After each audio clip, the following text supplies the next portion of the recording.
Auspician a Pedro García en Punto de Partida. Universidad del Norte Santo Tomás de Aquino. Superior Gobierno de Tucumán.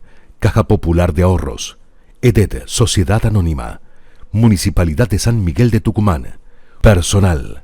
¿Qué tal? ¿Cómo le va? Buenas tardes, buenas noches, bienvenidos a Punto de Partida. Antes de hacer mi editorial, les quiero decir que hoy la mayoría de los argentinos nos estamos haciendo algunas preguntas, por lo menos trajimos 7, nosotros que van a representar las preocupaciones que tiene la mayoría de los argentinos. Primero, ¿alcanza el apoyo que le da Estados Unidos a Milei? ¿Es suficiente? La otra pregunta, ¿va a poder Milei manejar el dólar que le complicó la vida a muchos gobiernos en la Argentina y los hizo perder las elecciones? La otra pregunta es, el Spert Gate, si ustedes quieren, el escándalo de Spert, ¿solo se va a circunscribir al electorado de Buenos Aires donde él es candidato o va a repercutir también en las provincias? La otra pregunta es, ¿quiénes están capitalizando la caída de la imagen de Milei? El peronismo no, porque no está subiendo en cantidad de apoyo. La otra pregunta, la imagen de Kicillof visitándola a Cristina en San José 11-11, ¿es una imagen que mira hacia el futuro o que mira hacia el pasado? La otra pregunta es, ¿volvió Macri a dialogar con Milei? ¿Va a formar parte de la gestión?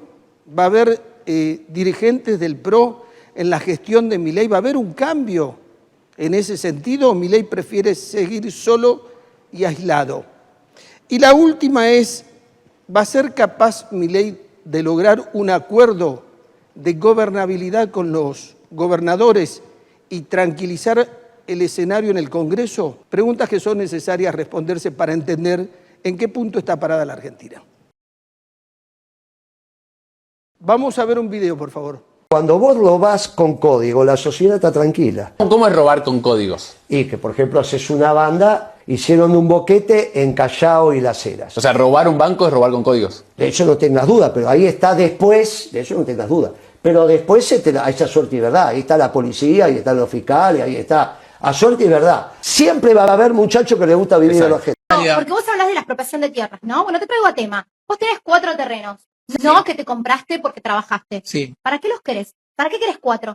¿No te alcanza con uno? ¿Tenés que ser tan egoísta de tener 4 terrenos cuando se lo puedes regalar a tu vecino que necesita? Podría tener todos los terrenos del mundo y no te regalaría ninguno. En tu caso, Nico, ¿le regalarías un terreno a un vecino? No, yo no. ¿Y por qué él sí, Pero entonces? porque yo lucho por esos derechos. Ah. Yo soy el lucha ejemplo también.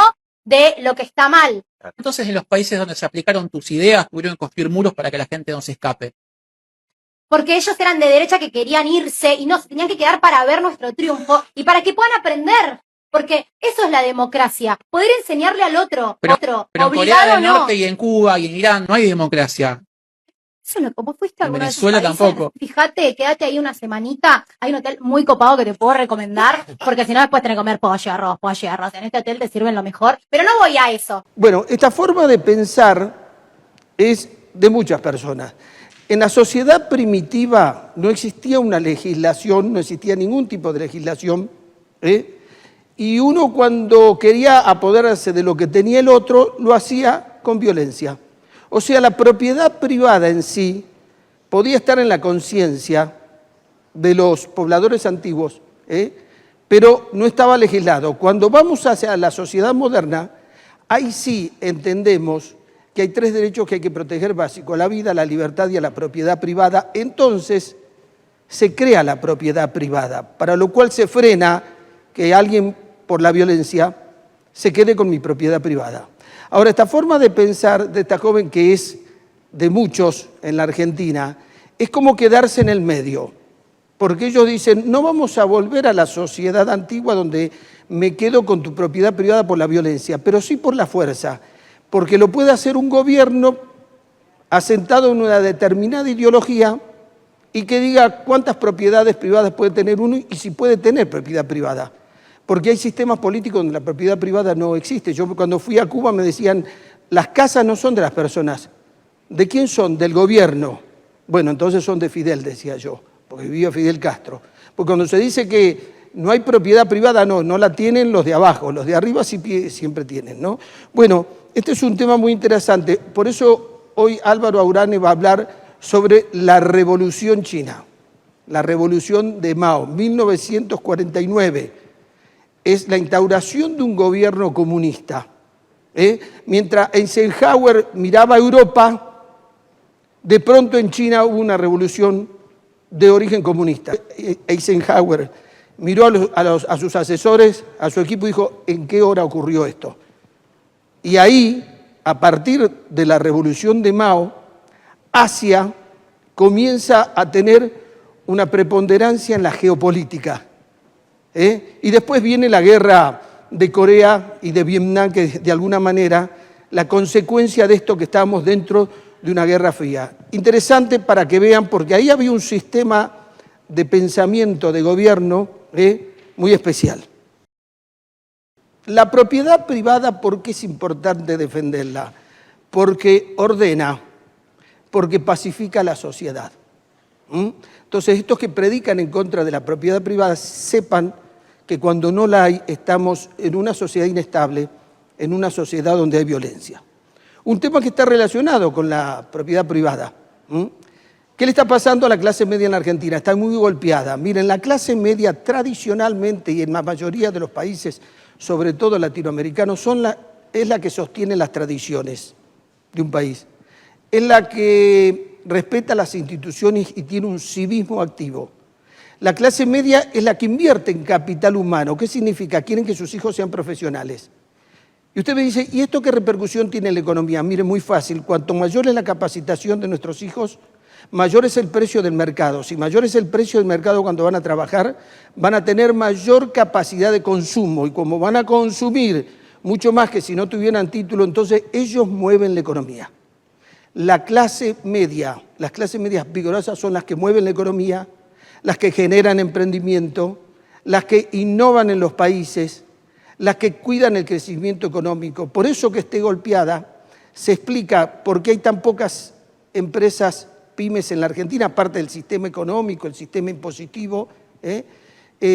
También explica de alguna manera que la clase media hoy está preocupada por tratar de conservar aquello que ya logró y no perderlo.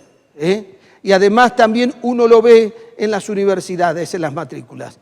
Hay que tener muy en cuenta que golpear a la clase media es quitarle oxígeno, fuerza al crecimiento y al desarrollo de un país y debilitar las instituciones. Milei cayó una imagen positiva, les decía, pero nadie está capitalizando la caída de Milei. ¿Quién es el electorado hoy de Milei? Mire, la gente que tiene un pensamiento de centro-derecha, sin duda. Mayoritariamente los varones. La clase media alta y baja, porque no hay una sola clase media, es como un conglomerado. Pero la clase alta es electorado de Milei, la clase media y la clase baja, mayoritariamente, ¿no? Y los mayores de 60 años mayoritariamente votan por Milei. ¿Quiénes abandonaron a Milei, según los últimos estudios? La clase media alta que es de ideas liberales, es de centro-derecha, pero que quiere otros modales. La clase media baja, que siente que creyó en Milei, tiene ideas liberales, pero perdió consumo y se desanimó. Sintió que ya esperó lo suficiente como para que le cambie la situación. Y la generación Z, los sub-27, los jóvenes menos de 27 años, son los que le están dando menos like y están siguiendo menos a Milei. Se los dije en programas anteriores, cuánto cayeron los seguidores y la cantidad de like que está teniendo Milei. Si nosotros observamos qué pasó con el rating de preocupaciones en la Argentina, antes de Milei era la inflación, la primera preocupación, por lejos. Hoy la inflación ya no existe prácticamente para la realidad argentina. Entonces cambió el ranking de preocupaciones. Hoy preocupan la corrupción, preocupan los bajos salarios, la falta de empleo y la seguridad en ese orden. ¿Qué le está pasando a Milei? Tiene que entender que como él dejó satisfecha a la sociedad en el primer punto, ahora tiene que pensar en los otros puntos. Si no se enfoca en lo que falta y se sigue concentrando en sus logros, va a tener un problema de diálogo con su electorado y con la sociedad en general. Muchos creen que Milei se está quedando sin tiempo. Entonces lo están superando los escándalos, el último es el de Esper, que todavía no se terminó de solucionar. Se está quedando sin tiempo porque la insatisfacción de la sociedad no cambia. Hay gente que siente que no llega a fin de mes, no tiene buenas expectativas hacia adelante. Se está quedando sin tiempo porque el mercado no le está creciendo. Fíjense el comportamiento del mercado. Es chico en la Argentina, pero hace mucho ruido. El Congreso le está haciendo un escenario demasiado frontal para Milei, lo dijimos en programas anteriores. Es un campo minado por donde el gobierno ya no puede transitar. Y además cayó el optimismo hacia el futuro de la Argentina de sectores que antes creían que la situación iba a cambiar para bien. Milei además demostró que no tuvo la capacidad que se esperaba después de las elecciones de la provincia de Buenos Aires para producir cambios, para generar nuevas políticas. Él fortaleció a Karina Milei, sostiene a Lule Menem y a Sebastián Pareja, que son los que recibieron la mayor cantidad de críticas después de la derrota en la provincia de Buenos Aires, y no desarmó la interna, que tiene un problema. Ahí hay un problema de una implosión dentro del gobierno, ¿no? Y Estados Unidos se lo está diciendo, le está pidiendo que tenga políticas consensuadas, que amplíe el rango de consenso para poder sostener la gobernabilidad. Vamos a otro tema, el índice de pobreza. También un triunfo de Milei, bajó la pobreza, pero resulta que salió la Universidad Católica Argentina y le dicen, ellos que tienen un departamento para medir la pobreza, le dicen, miren, en realidad les queremos decir una cosa, nosotros que miramos la realidad y la seguimos de cerca, lo que dice el INDEC no refleja fielmente la realidad de Argentina, no cayó tanto la pobreza. ¿Y qué dice la UCA? ¿Por qué? Porque una recomposición de los precios relativos. Bien, porque los sueldos subieron por encima de lo que aumentaron los alimentos. Pero ¿saben qué pasó? Se eliminaron los subsidios y crecieron mucho el precio de los servicios. Entonces lo que están diciendo desde la UCA es lo siguiente: el costo fijo de las familias creció enormemente. Entonces, si bien los salarios de la forma le ganaron al aumento de los precios, hoy hay tanto costo fijo mayor que antes que la cantidad de dinero disponible para consumir es poca. Por eso el consumo, fíjense, que está planchado. En cambio, le dice la UCA, fíjense, con la indigencia pasó lo siguiente, es verdad lo que dice el gobierno, cayó la indigencia. ¿Por qué? Porque la indigencia no tiene un problema de pérdida de subsidios de servicios, están subsidiados siempre, y porque además el gobierno se encargó de incrementar por encima de la inflación las transferencias directas. Entonces, ¿qué le dice la UCA? Mire, cambien las ponderaciones, midan de otra manera y van a ver que la pobreza va a subir un poco y van a ver que la inflación puede subir un poco más. Bueno, una tarea que hay por delante. Vamos a Tucumán. Avanza la campaña electoral. Jaldo entregado de cuerpo entero a la campaña electoral. No hay antecedentes que un gobernador haya pedido una licencia para dedicarse a la campaña. Jaldo lo hizo y está 24 horas detrás de la campaña. Por eso en el peronismo crece la idea de que pueden lograr 3-1 como resultado electoral, 3 bancas para el peronismo y 1 para la Libertad Avanza. Esto es lo que creen ellos, ¿no? Ahora, hay una realidad. Dicen que después que terminen las elecciones, cuanto mejor sea la elección de Jaldo, mayor va a ser la pelea dentro del peronismo.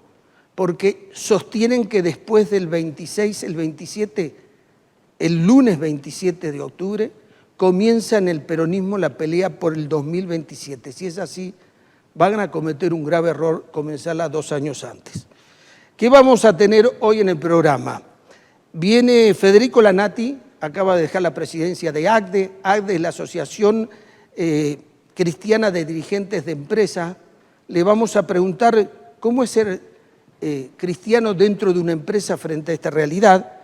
Está con nosotros, ya está en el estudio, Soledad Molinuevo, que es candidata de la Libertad Avanza, para que nos cuente cómo está la campaña, qué están palpando en la sociedad, y además cuánto cree ella que puede repercutir lo de Expert en Tucumán.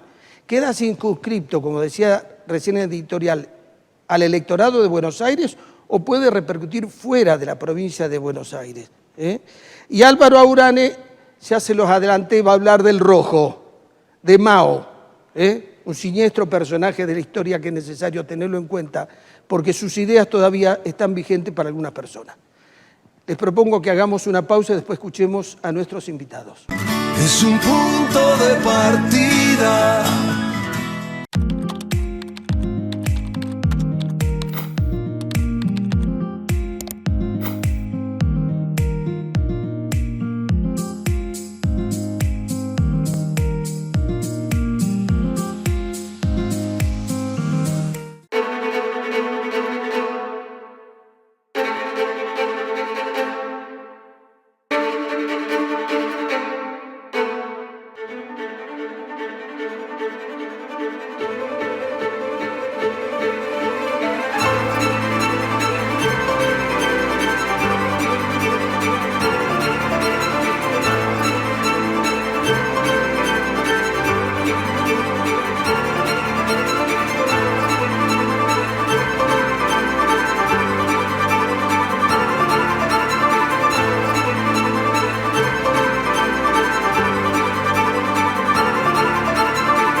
Ya es hora de que compres tu cartón de Tuki 10 porque esta semana te podés ganar 130 millones de pesos. Sí, escuchaste bien, con Tuki 10 podés ganar 130 millones de pesos y además participás por un seguro sale de 7.700.000 pesos. Tenemos 10 premios por número de cartón de 500.000 pesos y mucho más. ¿Anotaste? 130 millones con Tuki 10 esta semana. Tuki 10.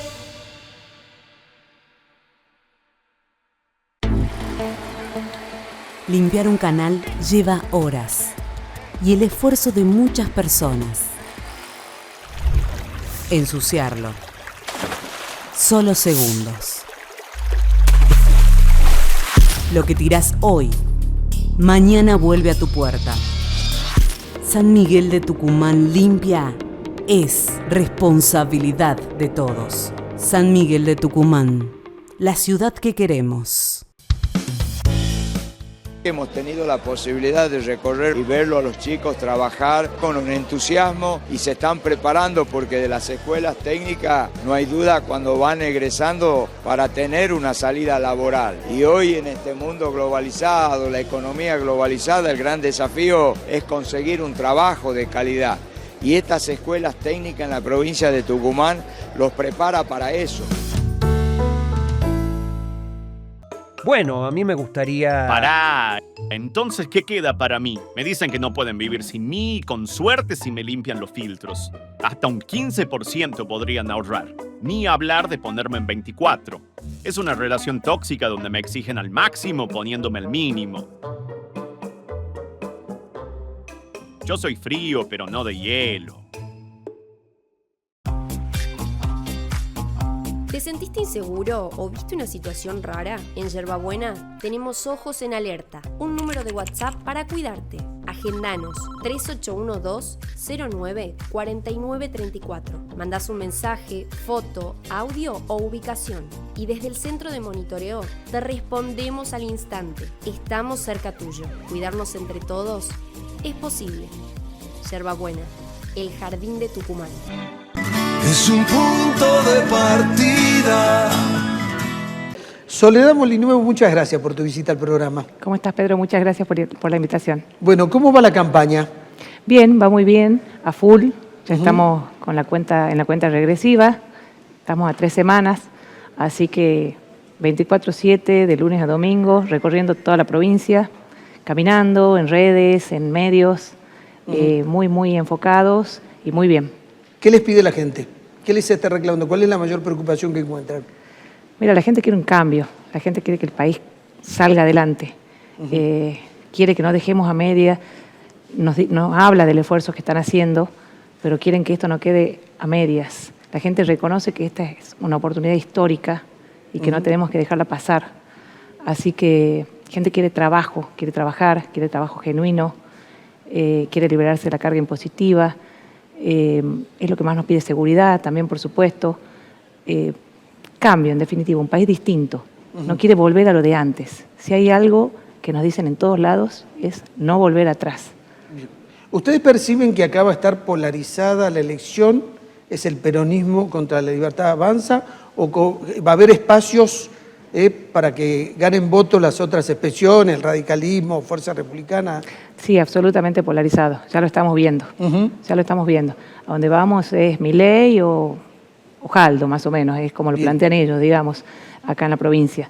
Las otras fuerzas se están debilitando.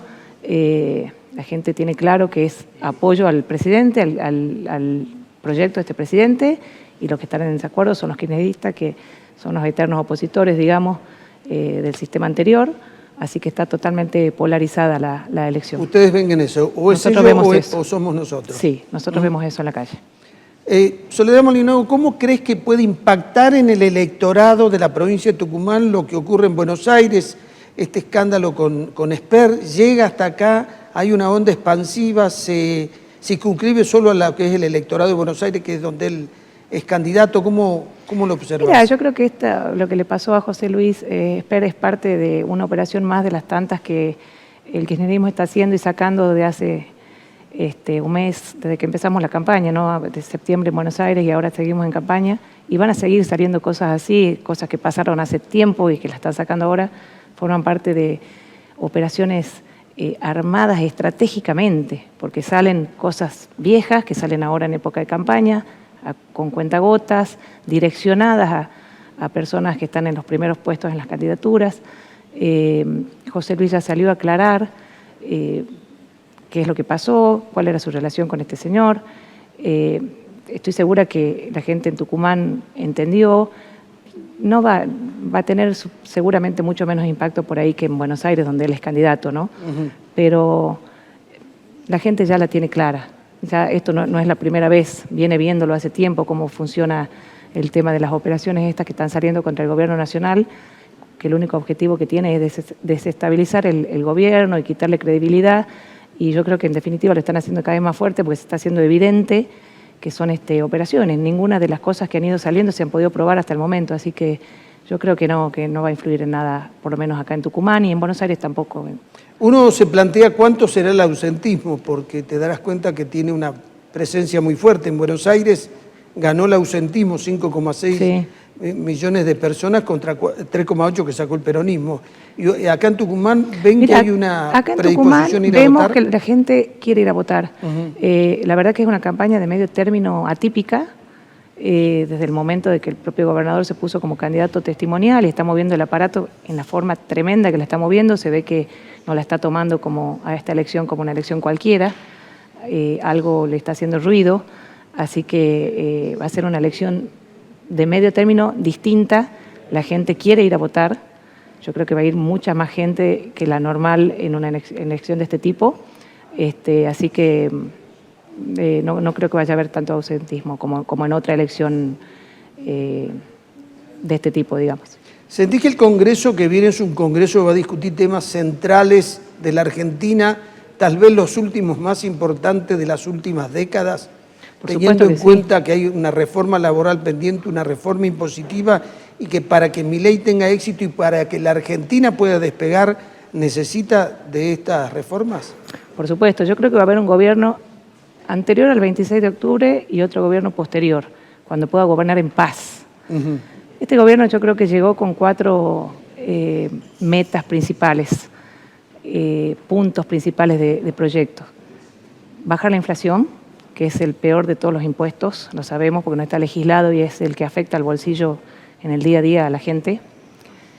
Achicar el Estado, desmontar el aparato del Estado ineficiente, lleno de empleados públicos con cargos duplicados, ñoquis, y con eso, por supuesto, viene la reducción del gasto público, que en definitiva después se va a redireccionar a la gente. Bajar impuestos para que el sector privado pueda crecer y en definitiva crezca la economía y redunde en beneficio de todos nosotros.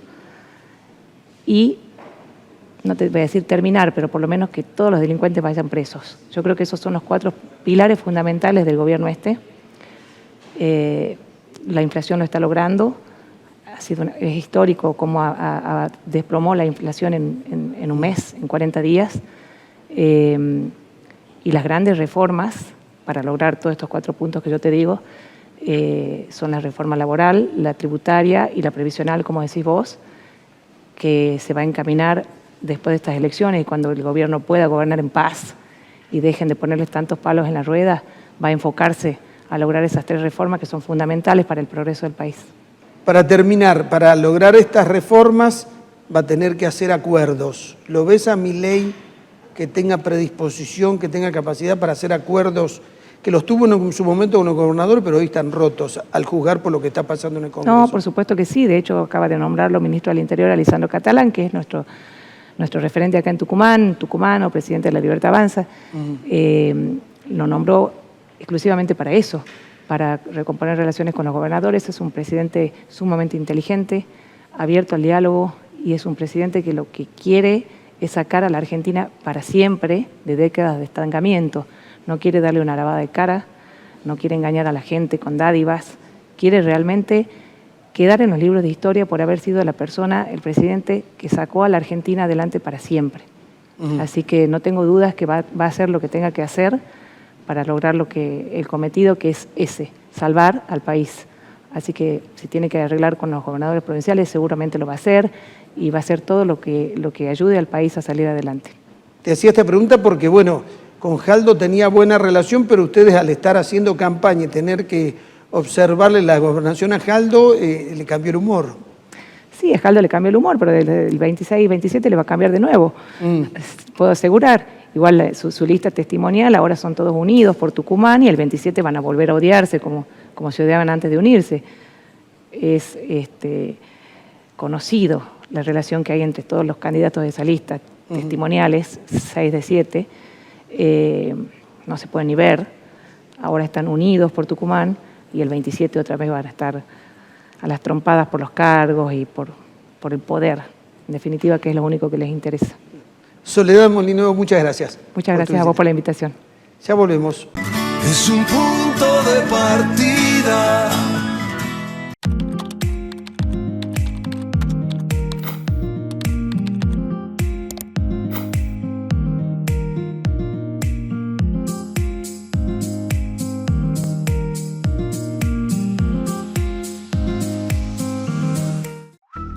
Hemos venido con todas las áreas del municipio que están trabajando en esto, con este programa que se llama justamente Manos a la Plaza, poniendo árboles, luminaria. Hermoso, porque la verdad que hacía falta, teníamos la parte para hacer reclamos, la oficina de atención al vecino, para acercar nuestras inquietudes. Esto nos acerca un poco más a los vecinos, que es lo que nosotros pretendemos, el municipio que venga a los barrios.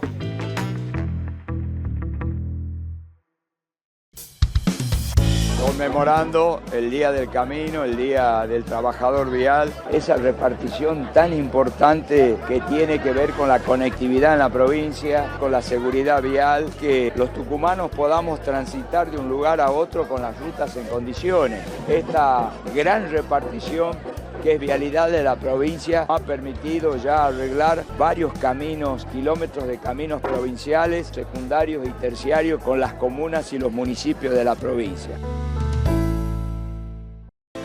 En esta gestión, cada decisión nace del diálogo, del territorio, de la cercanía con la gente. Legislamos con la convicción de que no hay soluciones reales sin participación, sin presencia, sin compromiso. Porque cuando escuchamos, entendemos. Y cuando entendemos, legislamos mejor. Mantenete informado. Ingresá a la página oficial www.legislaturadetocuman.gov.ar. Miguel Acevedo, vicegobernador, Honorable Legislatura de Tucumán. ¿Sentís que el día no te alcanza, que te falta foco o que perdés mucho tiempo? En FECPA podemos ayudarte porque tenemos el curso de productividad inteligente. Gana tiempo, claridad y energía. Elimina distracciones y hace más en menos horas. Descubrí técnicas y herramientas para organizar mejor tu tiempo. No lo sigas pateando. Inscribite en nuestra página web. Ser productivo no es trabajar más, es trabajar mejor.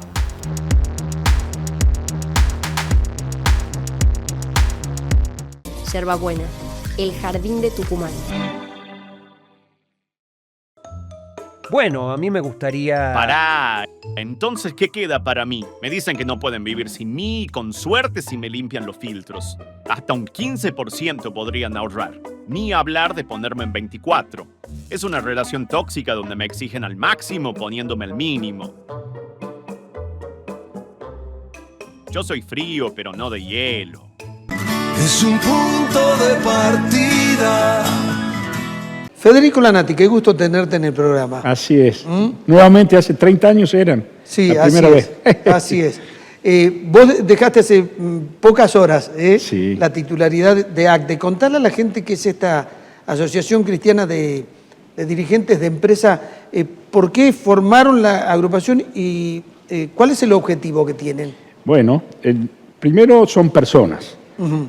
ligadas a los hombres de negocio, empresarios, emprendedores, lo que son todas las actividades profesionales, y que queremos solamente llevar adelante dentro del mundo del trabajo una visión cristiana hacia la empresa y hacia la sociedad, de tal modo que nos basamos en la doctrina social de la Iglesia, con el Papa Francisco últimamente, con Fratelli Tutti, Laudato Si, pero viene esto de León XIII desde el año 1871.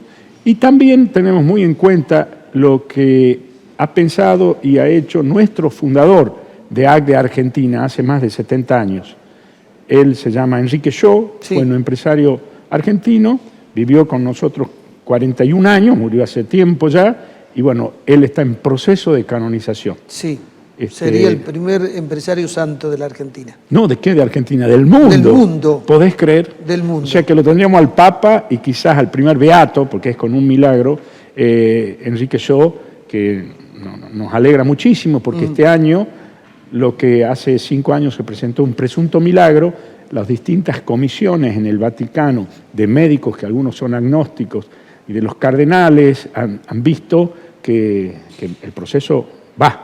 Y es muy lindo, hasta tienen un libro, yo no te he visto que vos has escrito 1000 cartas a tu mujer o a tu novia. Increíble. Hasta cómo en la familia ha sido, cómo ha sido en la empresa. Rigoló funciona todavía, es un hombre excepcional que tiene no solo aires de santidad, sino que estoy seguro que va a ser santo. Ahora, qué interesante lo que ustedes plantean, porque llevar todas las convicciones cristianas, todos los valores a una organización empresaria que le hace muy bien, ¿no? Nosotros pensamos de que la rentabilidad es importante. Por ahí dice, son cristianos. Y ojo, que también hay no cristianos, que si bien tienen los valores, sí tenemos la rentabilidad, la eficiencia y la eficacia, como decía Enrique Shaw, pero no es lo único. Creemos de que si te va bien en la empresa, podés también hacer mucho más bien, y sobre todo tenemos en cuenta al hombre, que es el centro de la vida, de la vida de relación, de la vida de trabajo y la vida espiritual, ¿no? Claro. Ahora, cuando vos hablabas de la doctrina social de la Iglesia, el peronismo ha generado una gran confusión, ¿no? Porque en realidad hay gente que cree que el peronismo fue el primero que planteó la justicia social y bueno... No. Pero sí Perón, algunas leyes las tomó que venían hablándose, inclusive el mismo Enrique Shaw, el tema de la asignación por hijo, en el año 50 hablaba él. Y sí, tomaron bases, pero bueno, Perón tuvo distintas épocas, así como hizo eso, también hizo otras cosas. Sí hay una gran parte que se basó en la doctrina social de la Iglesia, pero no podemos decir que es patrimonio de un partido. No, por supuesto, porque además lo precedió la doctrina social de la Iglesia Perón, pero por 70 años. 70 años, varias décadas. Sí. Allá con la Popular era un progreso. Así que continuamente vienen sacando, y este Papa norteamericano, pero nacionalizado peruano, que ha estado viviendo y siendo obispo en el norte de Perú, tiene también, va a seguir un poco el pensamiento de nuestro Papa Francisco y de la doctrina social, ¿no? ¿Cómo estás viendo la situación económica? ¿Cómo la estás viviendo? Mira, nosotros la vemos, estábamos un poco más tranquilos, pero en estos últimos tiempos la cosa ha empezado a flaquear, pero nuevamente entendemos que se ha buscado garantías en Norteamérica y eso ha tranquilizado los mercados. De todos modos, estamos en un periodo eleccionario que la cosa sabemos cómo se pone, y esperemos que pase y que se hagan las reformas que corresponde y que se prometa hacer algo que muchas veces en 70, en 80 años no se han hecho, ¿no? ¿Pero crees que alcance el apoyo de Estados Unidos? Porque a veces el mercado pareciera que no. No lo sé, termina no de lo aceptar. sé. El mercado es muy díscolo. Eso es justamente lo que hemos hecho en este 5º encuentro de empresarios del norte en el Hotel Sheraton hace 2 días. Y hemos traído especialistas. Uno es Enrique Zuleta Puseiro, y que decían, pero hay algunas cosas que no están encajando, como ser cuáles son esas líneas invisibles de la democracia en la cual tenés que hacer y tener como base para cambiar. Y una de esas es la confianza, y lo han ratificado otros panelistas de ese día. Y aquí vos ves que gana una elección presidencial muy importante y por ahí el modo que usa no es el mejor. Y acá también en la provincia sabemos de que hay también, ahora vamos a elección, y lo máximo que uno puede aspirar es ser gobernador o vicegobernador de una provincia y dar todo lo que sabe y quiere, y también están usando, te diría yo, algo en el cual saben que no van a asumir. Entonces necesitamos la confianza de nuestros políticos. Y Zuleta Puseiro decía, bueno, pero busquen ustedes esa consolidación de esa confianza para que haya diálogo, para que haya una serie de medidas que se están demorando y que no pueden seguir demorándose. Vos no estás en un solo rubro, estás en varios, o están tus hijos. Sí. ¿Cómo les va? A ver, cuando se planifican hacia adelante, ¿es quedarse quieto por este año, planifican reducirse, creer que pueden generar más empleo? Uno siempre confía en su provincia, confía en que la situación va a mejorar, aunque después tengamos esos baches increíbles. Por eso necesitamos este tipo de reformas estructurales que hagan que uno vea con mayor tranquilidad el futuro. El tema, por ejemplo, en el tema automotriz, hemos visto que han subido el ingreso bruto en Tucumán del 8 al 15%, o no estaba sellado y se ha ido al 2%. Entonces decimos, bueno, también la provincia tiene que ayudar en esto, porque los costos son altos, si bien dependemos de multinacionales, en nuestro caso de Stellantis, que tiene 14 marcas, bueno, si el dólar sube, también sube el auto. Subieron ahora, ¿no?, los vehículos por esta suba del dólar. Han subido, pero las terminales quieren llegar a una mayor volumen de ventas, necesitan todas. Entre quienes han estado en el panel, ha estado un pope de la actividad, que es Daniel Herrero, que ha hecho el milagro de Toyota en Argentina, y ha pasado de 8.000 autos a 180.000, y a exportar, y ahora ha cambiado de marca y está a cargo de una marca que está haciendo lo mismo, todo basado en la confianza y en saber llevarse bien con su propia gente, con los dirigentes y con los sindicalistas, y, por ejemplo, saber de que el gobierno también tiene que, en cierto modo, ayudar en ciertas leyes que se necesitan, ¿no? Bien, y en el rubro turístico, bueno, era una gran promesa, y bueno, lo golpea el ingreso de la gente. Yo lo decía en mi editorial, los salarios crecieron por encima de algunos precios, pero el problema es que los costos fijos marcados por los servicios, que se le quitaron los subsidios, quitó un poco de oxígeno para la disponibilidad de gasto. Y además el argentino, que es muy salidor, está viendo con mayores precios otros lugares, cuando deberían toda esa masa de millones de argentinos quedar aquí. Es lo que vos dices, los márgenes son acotados, los valores en muchos lugares se van a mantener, solamente uno quiere mantener las fuentes de trabajo y esperar tiempos mejores. De todos modos, estamos esperanzados que también aquí se hagan cosas. El otro día, tanto Milei como todo su gabinete fue a la Feria Internacional de Turismo, pero por otro lado ves de que sacan algunas cosas y bueno, está nuevamente ese modo de saber surfear, como nos pasa a los empresarios con todo gobierno. Nos gustaría tener medidas que hagan que sea un país normal. Sí. Yo decía en el programa anterior, coincidiendo con esto que vos planteás, el índice de incertidumbre. Sí. En este país que de pronto te meten manos en los ahorros, de pronto no podés acceder a los ahorros, te ponen un cepo, te ponen trabas, bueno, es difícil. Yo creo que eso ha estado cambiando en el último año y medio. y se lo ha querido cambiar, pero bueno, la circunstancia veo que después de tantos años de estar en ese sistema en el cual era asistencialista, etcétera, que se necesita por un tiempo y más, creo que tenemos que llegar a una normalidad en algún momento. Y por eso este encuentro en el cual decíamos, bueno, pero vayamos a la confianza, vayamos a la convicción de las ideas que tenemos, vayan ustedes los empresarios, presenten las cosas. De hecho, que hace un tiempito, en la casa del obispo Colombres, firmamos, a través de la Pastoral Social y del Arzobispado, un acuerdo entre empresarios de preocuparnos justamente de dar las herramientas necesarias y de firmar un acta compromiso en el cual decimos, bueno, queremos trabajo digno, queremos lo que se llama la fraternidad social, el bien común y cosas que no se hablan mucho y menos en estos momentos de elecciones, ¿no? Bien, y ahí asumieron el compromiso, ¿está bien? Sí. El aporte de los empresarios es muy importante. El Papa Francisco nos habla de que es una noble profesión y los cristianos sabemos de que es una actitud de servicio y que tenemos que presentarla así, porque le damos a la gente mejores productos, mejores servicios, a nuestra gente interior y de ese modo creemos que los que más pueden formar riquezas y tener mayor trabajo son los empresarios, así que se tienen que dar las condiciones para esto. Sí, ustedes sostienen el tejido social en definitiva. Claro, que el gobierno tenga 100, 150.000 empleados, nosotros cuánto tenemos y cuánto podemos dar si se dan las condiciones correctas, ¿no? Bien. Federico, muchas gracias por tu visita. Bueno, gracias, Pedro. Ya volvemos. Es un punto de partida.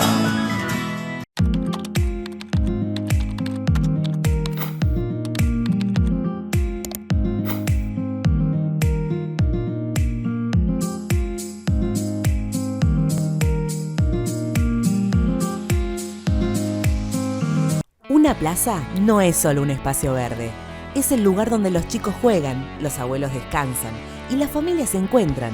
Es el corazón de cada barrio.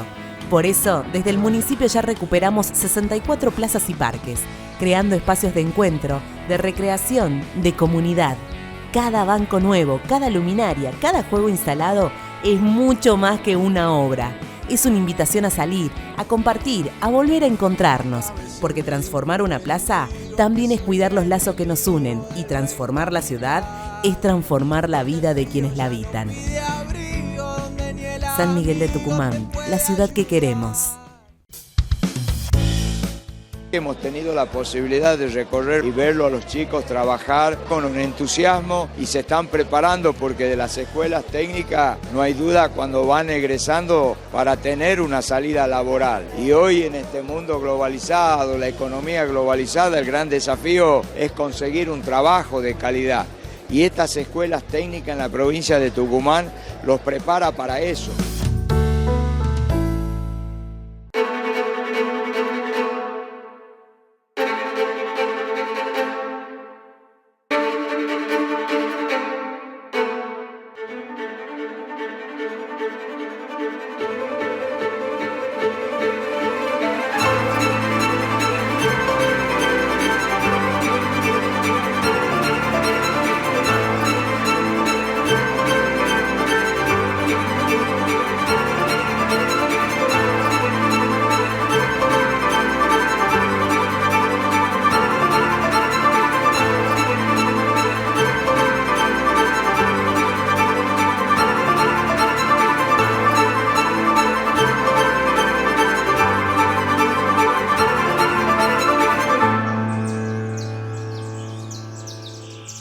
¿Sentís que el día no te alcanza, que te falta foco o que perdés mucho tiempo? En FECPA podemos ayudarte porque tenemos el curso de productividad inteligente. Gana tiempo, claridad y energía. Elimina distracciones y hace más en menos horas. Descubrí técnicas y herramientas para organizar mejor tu tiempo. No lo sigas pateando. Inscribite en nuestra página web. Ser productivo no es trabajar más, es trabajar mejor.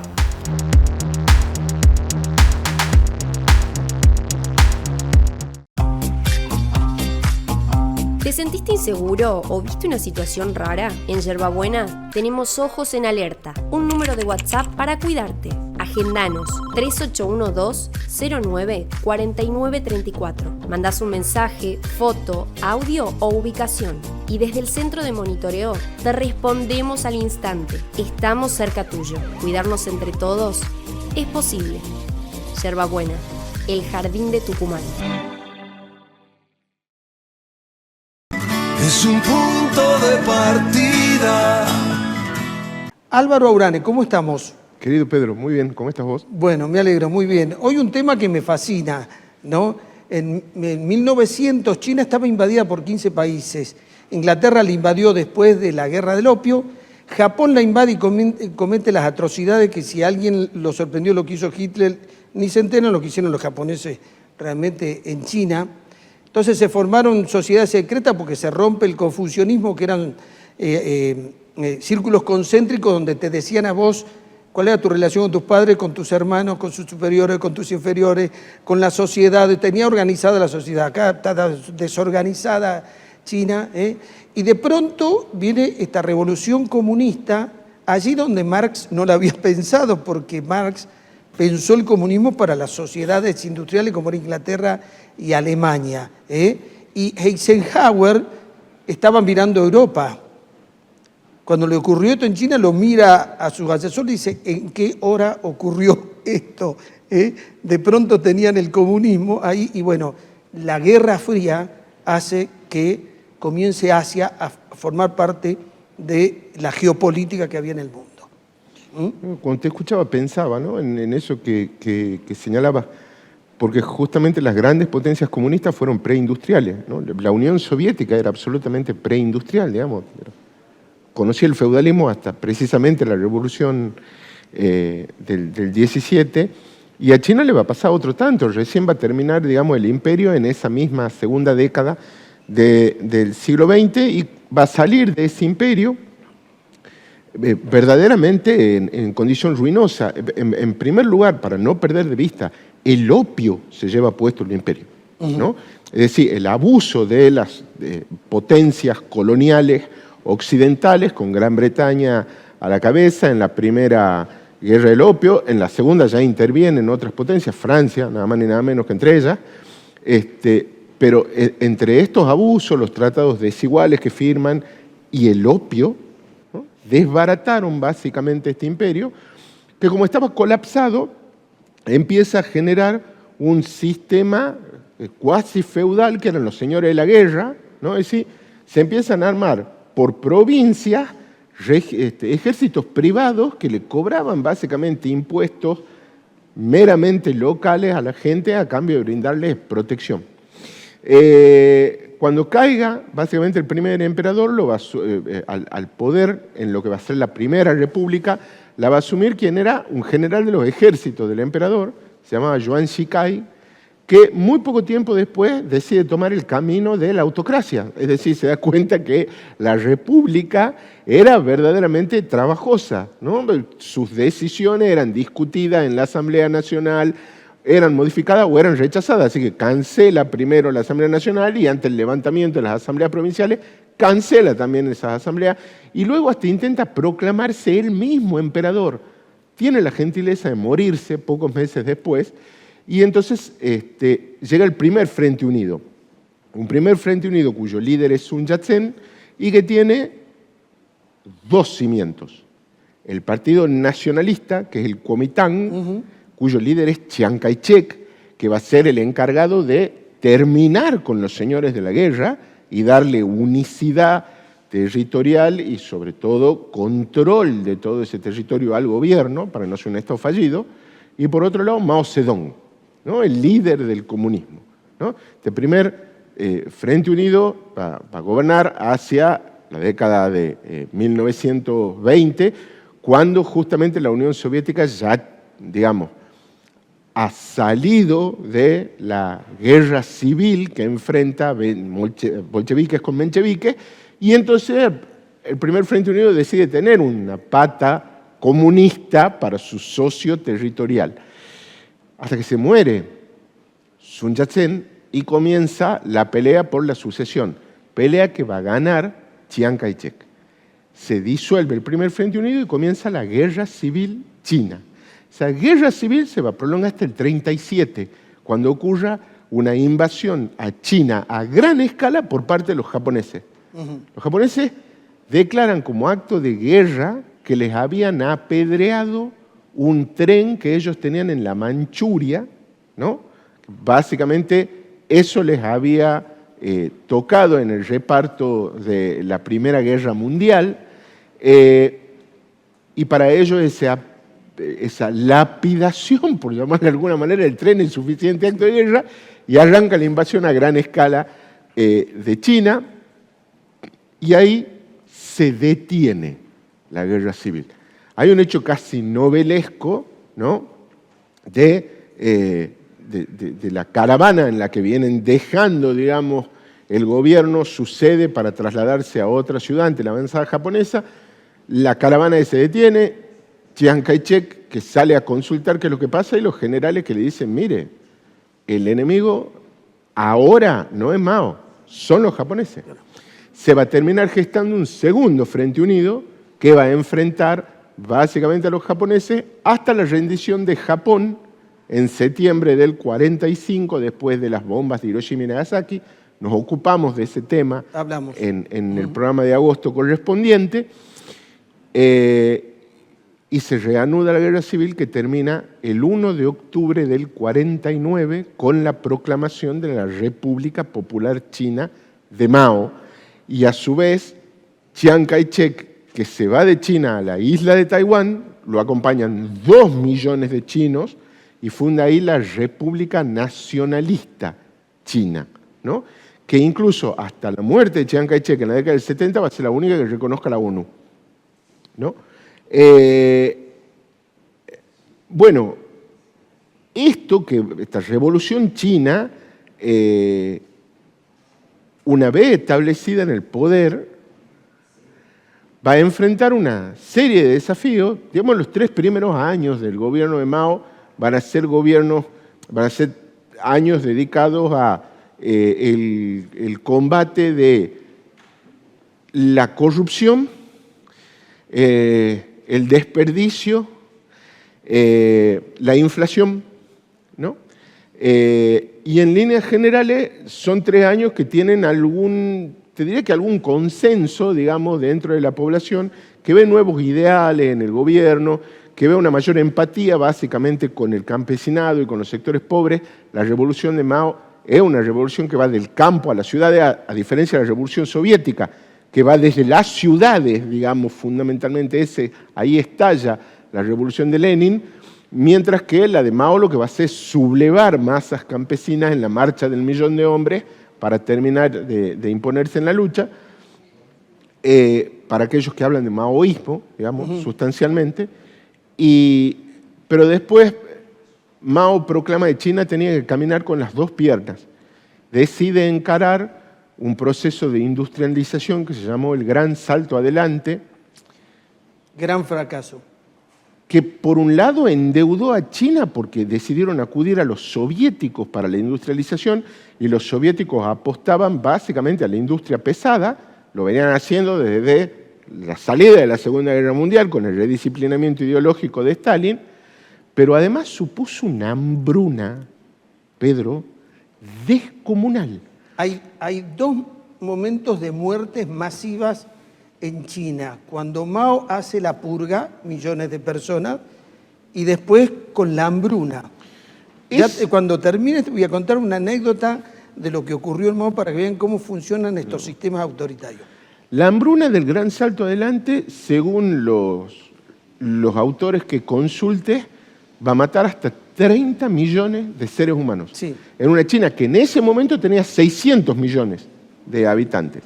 Y a modo de cierre, para que nos demos un breve pantallazo de esto, ganó en la década pasada el Nobel de Literatura Wang Moye, ¿no?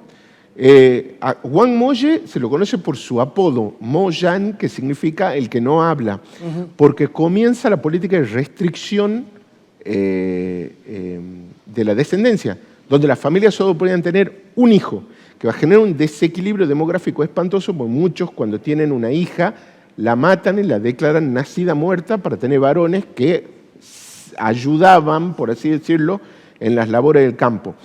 Juan Molle, el segundo hijo, un matrimonio, cuando la madre queda embarazada, ellos huyen a otra ciudad en nombre de que había una prima de esta señora que iba a tener un hijo y que tenía un embarazo complicado. Tienen lejos del pueblo a ese niño y cuando vuelven con la historia de que había muerto la madre del niño y que ellos lo habían adoptado. Hasta que cumplió la edad de 12 años, le tenían prohibido hablar en público para no meter la pata. Moyan significa el que no habla. En una de sus novelas, La rana, él cuenta que el paisaje de su niñez es blanco porque los árboles de China habían perdido la corteza, porque los chinos se comían hasta la corteza de los árboles en la hambruna de lo que llegó a ser el Gran Salto Adelante. El Gran Salto Adelante. 30 millones de personas, dicen las estadísticas, murieron por hambruna. Cuando él hizo la gran matanza, la purga, dicen que se llegó a 20 millones de personas. Se hablan de 50 millones de personas del régimen comunista, de los muchachos rojos. Resulta que tenían que producir en el campo. Entonces todo el mundo trabajaba, pero claro, no tenían herramientas elementales. La producción no daba para darle de comer a todos, comenzaron a morir. Mao los reúne a su séquito y le dice, ¿qué nos está pasando?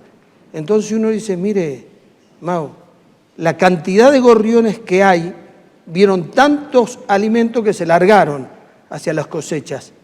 Entonces Mao dijo, no quiero más gorriones. Se calcula que mataron 100 millones de gorriones. ¿Qué crees que pasó? Al matarse tantos gorriones, vinieron las plagas, la segunda hambruna de Mao. Ese fue el gran salto adelante, una matanza absoluta y un fracaso. Aún esas ideas hoy subsisten en algunas personas y países. Pedro querido, eso es básicamente la Revolución China en un pantallazo. Gracias, Álvaro. Muchas gracias a vos. Nos vemos la próxima semana. Auspiciaron a Pedro García en Punto de Partida. Universidad del Norte Santo Tomás de Aquino. Superior Gobierno de Tucumán. Caja Popular de Ahorros. EDET Sociedad Anónima. Municipalidad de San Miguel de Tucumán. Personal. Porque cada